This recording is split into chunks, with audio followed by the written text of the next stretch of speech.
Hello and welcome to Everybody Pulls the Tarp. I'm your host, Andrew Moses, and I'm joined today by a very, very special guest, my good friend, Carrie Rich, the CEO of the Global Good Fund. Hello, Carrie. Hey there, Andrew. Thanks for having me. Oh, it's my pleasure. It's my pleasure. Before we get started, I want to address a question that you probably have. Why do we call it Everybody Pulls the Tarp? Well, Everybody Pulls the Tarp is really centered around a philosophy that I have that great teams are powered by individuals who go above and beyond the boundaries of their job description. And I first thought about this mantra and this philosophy about 15 years ago when I started my career working as an intern in minor league baseball. And on my first day, the chief executive says, "Andrew, welcome aboard. And tomorrow, bring some old dirty clothes and keep them in a locker at the stadium because we're going to need you to pull the tarp on and off the field during rain delays." And I said, "What do you mean?" And he said, "Well, you're going to do lots of different things here, but one thing you need to know about the minor leagues is that the grounds crews are about 4 or 5 people, and in the major leagues they might be 15, 16 people or more. So at times, we're going to need everybody in the organization, top to bottom, to pitch in and get the job done." So this philosophy has really stuck with me, Carrie, my entire career so far. And I truly believe that the best leaders are those that go far beyond the boundaries of their job description to do whatever it takes to get the job done. And that's why on this series, we sit down with leaders in all walks of life to illuminate those stories and talk about their careers and what powers their success. So I'm thrilled again to have you on the show. Yeah, great to be here. And it is a really good story. I believe in that philosophy too. Well, you've certainly accomplished quite a bit so far in your career, Carrie, and you're just getting started, in my opinion. But why don't you go ahead and tell the audience a little bit about what the Global Good Fund does? Great. Well, thank you. Global Good Fund's an 8-year-old organization. We consider ourselves a social enterprise, meaning we were founded and continue to grow to serve a social impact in the world. And what we do is we scour the planet to identify high potential young entrepreneurs who are committed to growing their businesses for social good. And we run these entrepreneurs through a 12-month virtual fellowship program where they're paired with executive mentors, executive coaches, and we also provide financial support to enhance their leadership development with the idea that if we grow leaders, they will in turn grow their businesses and create positive social good. That's great. So what are you looking for in these leaders and in these businesses? Sure. So we invest in the individual entrepreneurs, and we invest in individuals because we believe they can have a ripple effect. And if we invest in one high potential leader, they'll go out and invest in other entrepreneurs like themselves. And the idea takes one to know one. So first of all, identify entrepreneurs who are long-term committed to social impact. They are already in the businesses that they're looking to scale. And the most important quality we're looking for, because this is a leadership development organization, is humility. Are these entrepreneurs coachable? Are they willing to take feedback? Are they opening themselves up to critique so that they can grow? So humility, I mean, humility is a key for any leader. So is it that humility that you think drives them to not only be coachable, but to do whatever it takes to be successful? Yeah, it's this idea that there's nothing beneath them, and there's nothing they wouldn't do to roll up their sleeves and make a difference. You have a philosophy you've shared before, Carrie, this philosophy in your upbringing around there's really no such thing as extra credit. Yeah, so growing up, How does that inform, I always find that really interesting. How does that inform your approach to life and your approach to picking leaders and entrepreneurs at the Global Good Fund? sure. So growing up in my household, it was assumed that any opportunity for extra credit at school was not actually extra. It was assumed that was part of your responsibility to do that work. And so, you know how you do a spelling test or you have your math test, and then sometimes if you don't do that great, the teachers offer extra credit so you can pull up your score. Sure. Yeah. So in my household, regardless of what score you got on the test, it was assumed you would be doing the extra credit. And so that translated into Global Good Fund, which and any job I've had, which is that always go above and beyond. You always do quote unquote extra. And to me, it's never extra. But there are a lot of people for whom extra credit is extra. And if you can find people who embrace every opportunity to do better, every opportunity to learn something, every opportunity to go the extra mile, those are the types of young leaders we're looking to support. you see in your business, Carrie, you see leaders, in all types of industries doing all kinds of things all over the world. I'm curious, what is it about an entrepreneur that kind of fires them up to just do whatever it takes to get the job done and go beyond the call of duty. What's driving those folks? Most people we've come across, be they entrepreneurs or really anyone in any walk of life, want to be part of something greater than themselves. And they want to be professionally successful, but they also want to have their lives be socially significant. And so we find that what drives our entrepreneurs is actually the same thing that drives our executive mentors, which is the same thing that drives our donors and philanthropists, which is people want to be something greater than themselves. And the way you do that is by contributing to a world beyond oneself, contributing to making the world a better place. And the vehicle that Global Good Fund Entrepreneurs uses business. Hmm. So let's dig into the day to day a little bit, right? Because these folks are running a business, and you're running a large business as well. So beyond just the drive to do good and do whatever it takes to stick to the mission, there's a lot of things that go into running a company, to running any organization. You're an entrepreneur yourself. Are there days, when you're working on things and pulling weight that maybe is not something someone would think about, the CEO or the founder of the organization doing? Talk about that for a Yes. minute. Yes. Oh, yes. So last year we hosted our annual event, and we brought together entrepreneurs from all over the world, and we did a cooking experience together. So we all cooked a meal together in a community center, and we prepared the food for each other. And then when it came time, everyone was, sitting down, enjoying something to eat, ready to eat the food. And we looked around, and of course, there's no waiters. And so I thought that was a really great opportunity. So I put on my Global Good Fund apron and I became the wait staff. And it was such an awesome experience to get to serve people. I mean, that's why we're here, right? Is to serve these amazing social entrepreneurs. And what better way to demonstrate that than literally bringing over the food to their table and being part of the service team. And what did people say about that? I'm curious. Did people notice? Did people just think that was what was supposed to happen? It took a few minutes for people to notice. You don't do it to be noticed. So I was trying to be sort of behind the scenes about it. But I would ask, "What can I get you to drink? Can I get you something else to drink? Can I get you a refill?" And people did a double take because you just do it to do the right thing, and you do it to be of use to other people and make people's lives a little bit easier. And it was definitely unexpected. And a few people offered to do it instead of me. But of course, I invited them to participate as well and help serve. But no, I was going to keep serving. That is my role. The whole point is to serve other people.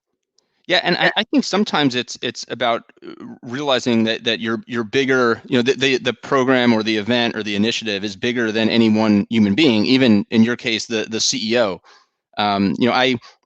I think back, going back to the minor league baseball example. I think back to a day when it was about 5:30. The team was about to go on the road. The team was about to come in from the road, Mhm. and the road days in the minor leagues, you typically get out a little earlier. When they're home for 10 days, you're there 10, 11 o'clock at night, midnight, 1 o'clock in the morning if they go in it, if they go into extra innings. So I was looking forward to getting home and getting some sleep. And somebody comes by and hands me a couple paint cans, and it was the team colors, and they said the general manager from the big league club is coming down here tomorrow to see one of the players rehabbing and paint the clubhouse. And at first I said, this is really not, like, this doesn't seem like something I should be doing. But I tried to put myself, in the shoes of what the bigger picture was. And I as I'm painting, I'm thinking, okay, minor league baseball, these are communities. These are important lifebloods to the local economies, the local communities, and to the big league club. Right, the minor league players are like their children, right? That we're raising through the farm system, if you will, to get ready for the big leagues. And every aspect of the experience is important. And when that big league club comes down to the minor leagues to see what's going on, there's really no detail that we shouldn't be paying attention to. And to me, I just started to think about the ripple effect. Okay, if I don't do my job, and paint this clubhouse, then the big league club thinks that, maybe we don't care enough about taking care of the players and the facilities, and then maybe that leads to the partnership between the big league club and the minor league city falling apart, which does economic debt, right? I'm thinking about really the big 10 picture, steps ahead. 10 steps ahead. And at the end of the day, to me, a lot of times it's about the details, and it's the things that people see, whether you put on a show, whether you run a big gala, whether you run a big conference. I know tomorrow you've got a big virtual summit going on. We can talk about that a little bit. People see the end product, and they often don't appreciate, I think, the little details that go into that. So maybe talk about that for a moment. I'm curious to get your thoughts. Yeah, well, on the flip side, there's also the potential to strive for perfection and to think that every single detail needs to be perfect for this to work out. If I don't do this and that doesn't happen, if I don't do that, then the whole world comes crashing down. And the reality is that I think what people want to see is that you tried to do your best. And usually the expectations are high, and so you need to deliver. But the reality is that rolling up your sleeves and trying is way better than not doing anything. And so this idea, don't let perfection be the enemy of good. Like, the point is to roll up your sleeves and do something. Get out there and be part of the team and serve other people and fill in wherever you can to make sure the best possible presentation is made on behalf of the organization you're representing. And so I think, the lesson learned to me is, like, I didn't have to be the best. I never was a waitress, and I have no idea how to balance all those drinks, but I could serve 2 at a time. And you didn't know how to paint maybe, but you could get the paintbrush and slab some on there. And the point is that, you do the best you can under the circumstances, and don't worry about being perfect, worry about contributing. What about, working in teams, right? And the message it sends for folks, right? I would imagine that anybody anybody who watched you that day serve as the waiter, right? And anybody who maybe that day saw me, in the corner painting the trim in the clubhouse, maybe reached some conclusion about, I hope they think I how had we really great balance. That's what I right. hope they They think. either think you had really great balance, or they learned something. I mean, do you feel like it sets the tone? Your willingness to do whatever it takes, go the extra mile. There's no task beneath you. Does that set a tone in your office and amongst your team for how to get things done? Yeah. So I'll also point out that I did apply for several waitressing jobs and never was accepted to any of them. So I They're clearly lost. have yeah, I have some work to do on the waitressing side. But yeah, I would hope that, I think our actions are the message. And so when we put ourselves forward as people who are willing to do whatever it takes, are humble enough to serve in whatever capacity is needed, are part of a team, ask of other people what we first demonstrate ourselves, I do think it sends a message. And the message is that, no one's better than anyone else, and we're all part of something greater than ourselves, and we roll up our sleeves and pitch in wherever we can. I love that. Our actions. Let's make sure we get that right. Our actions are the message. Is that what it was, Carrie? Yes. And I think in the position that you're in, right? Again, you're leading a team, but you've created this following of entrepreneurs all around the world, right? I don't want to understate, right, what you and the Global Good Fund accomplish. You've got this army of entrepreneurs around the world who are not only with you guys for a brief fellowship, they're almost with you forever, right? I know you do a lot of work with the alumni, and you do a lot of work to keep those folks engaged. I've got to believe, Carrie, that they feed off of you and your energy, and it's not just about the fellowship and the teachings that the coaches give them. It's about the tone that you set, about what's expected, and I've got to believe that your willingness to do whatever it takes, go the extra mile, there's no task beneath me, must set the tone and inspire them in some way. Well, I definitely get inspired by them every day. And I think we try to bring people onto the Global Good Fund team that are part of a culture of service and doing something greater than all of us. I think, Andrew, you also have this idea that, the action is the message. And when we don't act, that also sends a message. So, as an example, I used to work in healthcare. And I remember going to a conference for this healthcare organization, and cheeseburgers were served as the Okay. lunch. And I looked around and I said, how can we possibly serve cheeseburgers and French fries at a health conference? I mean, this is the most unhealthy meal we could possibly offer. And so by not acting, by not changing the menu, can we still serve something a little healthier here? It's also setting a tone of, your actions are the message. And when you don't act, it's also a message. And so I think at Global Good Fund, we're constantly trying to set a tone of, um, hey, you need a margin so that you can have a mission. And the way you work, the way you do business matters. The way you step up, the way you fill the gaps matters. And so, yeah, every single thing we do and every person we bring onto the team, we try to make sure that there's a culture fit in terms of rolling up your sleeves. What a phenomenal example and lesson, right? I mean, that's one of the great things about this interview series that we're doing is that we uncover all these really cool stories. I mean, this cheeseburger story. What was it? Just an accident? Was it just a lack of attention to detail that it even ended up part of the equation? Yeah, I think cheeseburgers can taste delicious, and someone felt like cheeseburgers, and no one was.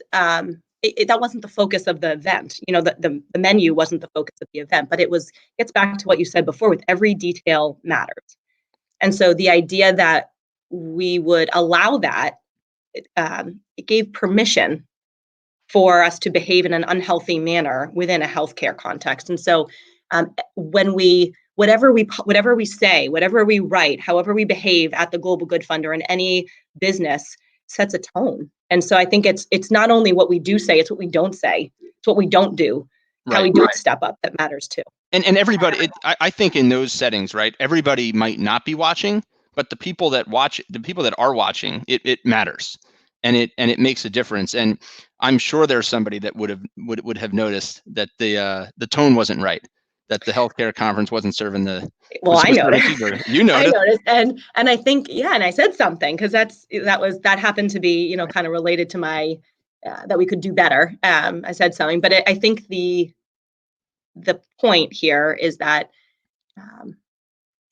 it's kind of uncomfortable sometimes to step up and say something, especially when it's not really your responsibility. But I think it's important to roll up your sleeves even when no one is watching, right? Like even when you're behind the scenes, it matters to roll up your sleeves and pitch in, and it doesn't matter that no one's watching because it still matters that you were contributing to something beyond what you think your roles and responsibilities are. What a lesson, Carrie, that everybody can learn from, and these are some great thoughts and perspectives. I want to shift for a minute back to the entrepreneurs that you work with. Okay, you work with so many fabulous entrepreneurs who are doing so many fabulous things, and I want to talk a minute or two about the exciting event that you have coming up here. But let's talk about your entrepreneurs. I'm sure all of your entrepreneurs have blown you away with their compassion and their drive and their energy. But I would love to hear about one or two in particular that you feel like they have gone so far above and beyond the call of duty as the CEO that they worked around hurdles, they navigated adversity, and they just got the job done. Would love to hear a story or two about some of the entrepreneurs you work with. Sure. So Global Good Fund is supporting a company called Isusu, and we've supported both of the co-founders, Samir and Abby. And Samir is a first-generation American, and Abby grew up in the slums of Nigeria, single parent family, and came to the U.S. And what they realized was that people who are poor have a really hard time establishing credit. And the one payment that people really work hard to make, regardless of their economic status in society, is the rent payment. People want a roof over their heads. And so it's really hard to get credit. And yet here are people paying this consistent payment every single month that happens to be a pretty big, their biggest payment of the month typically. And so Isusu works hard to make sure that folks who are poor get help establishing credit by tracking their rent payments. And it's a great benefit to the landlords, and it's also a great benefit to the people who are paying the rent. And so what's happening is during COVID-19, a lot of these folks are out of work and are unable to pay rent. And what these entrepreneurs did is they took it upon themselves to start an emergency relief fund. So not only was the mission of their company already great to start with, not only were they already scaling, not only did they have fabulous personal stories, they did the extra credit that no one asked them to do, which is they started an emergency relief fund to keep people in their homes. And I'm pleased to say that Global Good Fund contributed to that. And as a result, there are over 400 families and individuals who are currently have roofs over their heads because these entrepreneurs, Samir and Abby, who are Global Good Fund fellows, stepped up when no one told them to, no one asked them to. They just did what the right thing to do was. They rolled up their sleeves and did the extra credit no one asked them to. What a great story. So talk a minute about what you guys have going on tomorrow. It's really cool event. Yes, different than you were expecting. Yes, we were planning tomorrow evening and having an in-person gala, our biggest event of the year. And what we're doing instead is a virtual gathering. And we think what everyone needs right now is a little celebration. So we are going to have a Survive and Thrive virtual gathering. We're going to tell the stories of how our social entrepreneurs are surviving through COVID-19 and thriving beyond, and how they're addressing some of the most intractable challenges of our time, these huge social issues, how they're addressing them through their businesses to create a more social, just, equitable world. And where can people find more information about the Global Good Fund? Yeah, so check out globalgoodfund.org, and at the top banner, you'll see our response to COVID-19, and you can register there for our virtual gathering. Carrie, it's been an absolute pleasure as always to talk to you, but especially lots of fun to have you on. Everybody pulls the tarp. You are pulling the tarp every day, making an impact both at the Global Good Fund and then, of course, worldwide through the network of great entrepreneurs that you're bringing into the fold. Thank you again for joining us, and we'll talk soon. Thanks, Andrew. It's such a great pleasure to be part of your program.